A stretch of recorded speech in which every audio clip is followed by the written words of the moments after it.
بسم اللہ الرحمن الرحیم رب اشرح لی صدری و یسر لی امری واحلل عقدۃ من لسانی یفقہوا قولی۔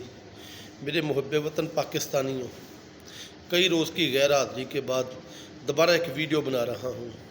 میرے محب وطن پاکستانیوں، ڈسکا میں جو الیکشن ہوا ہے یہ ہماری تمام سیاسی قیادت کے منہ پر ایک تماچا ہے، ان سیاستدانوں کے منہ پر ایک تماچا ہے جو کہتے ہیں کہ فوج کو پاکستان کے الیکشنز میں سیکورٹی فراہم نہیں کرنی چاہیے، فوج پاکستان کے الیکشن میں فوج کا کسی بھی لحاظ سے ان الیکشنز کو کروانے میں کسی بھی لحاظ سے کوئی کردار نہیں ہونا چاہیے۔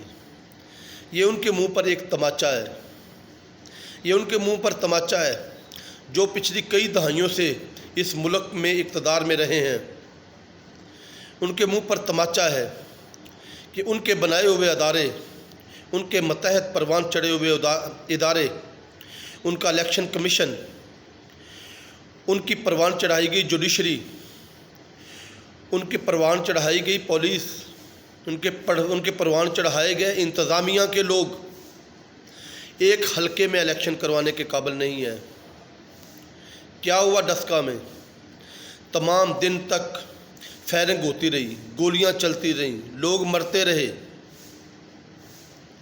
لوگ تھیلے لے کر بھاگتے رہے، لوگوں کو دکھایا گیا، لوگ ایک دوسرے کے دستوں گریباں رہے۔ پھر الیکشن کا رزلٹ تمام پولنگ اسٹیشنز پر ایجنٹوں کو ملنے کے بعد پھر ایک اور پلاننگ کی گئی۔ ہمارے سیاستدانوں کی گھٹیا سوچ دیکھیں، پھر ایک اور پلاننگ کی گئی۔ اگر کوئی بھی الیکشن ہوتا ہے اس کے جو کینڈیڈیٹس ہیں ان کو پہلے 2 گھنٹے کے دوران ہی رزلٹس کا پتہ چل جاتا ہے، کیونکہ فارم 45 ان تک پہنچ چکے ہوتے ہیں۔ پھر اس کے بعد راستے میں تھیلے کس نے غائب کروائے؟ یہ بھی ہمارے سیاستدانوں کی گھٹیا سوچ کی عکاسی کرتے ہیں۔ آپ کی پروان چڑھائے گئے ادارے ایک حلقے میں الیکشن کروانے کے قابل نہیں ہیں۔ یہ ہے آپ کی کئی دہائیوں کی کارکردگی۔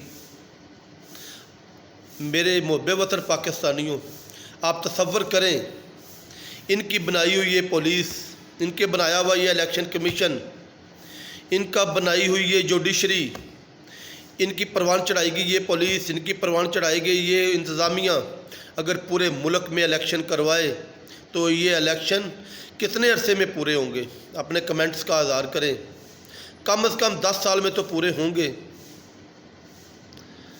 لیکن اپنی ناکامی کو تسلیم کرنے کی بجائے پھر پاک فوج پر الزام لگا رہے ہیں۔ پاک فوج آپ کے ایک حلقے میں الیکشن کی ان کے لیے کیا اہمیت ہو سکتی ہے؟ آپ کے جو سیاستدان آپ پر مسلط ہیں ان کا انسانیت سے یا انسانی برادری سے کوئی تعلق نہیں ہے۔ یہ کوئی انتہائی ڈھیٹ گھٹیا قسم کی مخلوق ہے،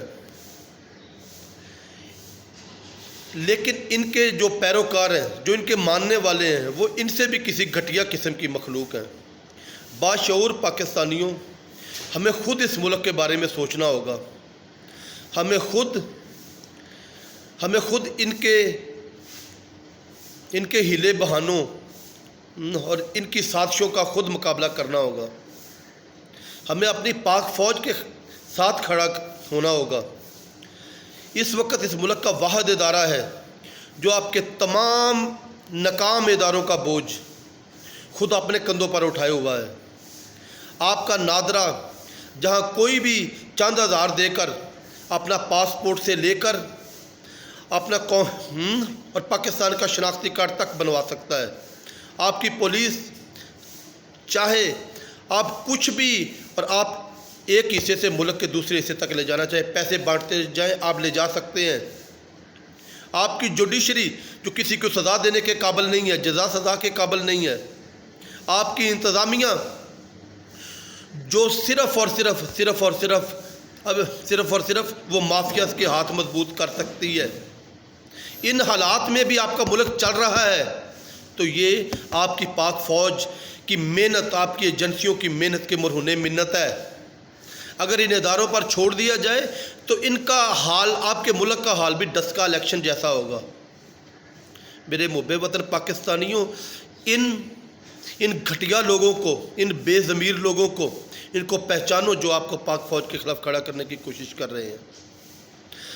اللہ اس ملک کا اچھا چاہنے والوں کی حفاظت کرے، آمین یا رب العالمین۔